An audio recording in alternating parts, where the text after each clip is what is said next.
একটি বড় কোম্পানি ব্যবসায় লোকসানের মুখোমুখি হল। কর্মচারীরা লাঞ্চ থেকে ফেরার পথে অফিসের প্রবেশদ্বারে একটি নোটিশ দেখতে পেল। তাতে লেখা ছিল, আমাদের লোকসানের জন্য দায়ী ব্যক্তিটি গতকাল মারা গেছেন। সেমিনার রুমে তার লাশ রাখা আছে। যে কেউ তাকে দেখতে আসতে পারেন। কর্মীর মৃত্যুর খবরে প্রথমে লোকেরা দুঃখিত হয়েছিল, কিন্তু তারা কৌতূহলীয় হয়ে উঠল, জানতে চেয়ে আসলে কে সেই ব্যক্তি। সবাই সেমিনার রুমে একত্রিত হল আর ভাবল, কে ছিল সে যে আমাদের সাফল্যের পথে বাধা হয়ে দাঁড়িয়েছিল। তবে এখন সে আর বেঁচে নেই। একে একে তারা কফিনের কাছে গিয়ে ভেতরে তাকাল এবং হতভম্ব হয়ে গেল।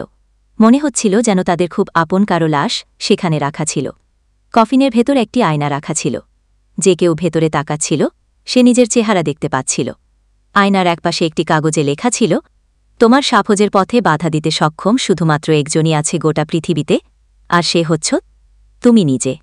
তুমি সেই একমাত্র ব্যক্তি যে তোমার জীবনে পরিবর্তন আনতে পারে, তোমাকে সুখী করতে পারে, তোমাকে সাহায্য করতে পারো, সুখী করতে পারো।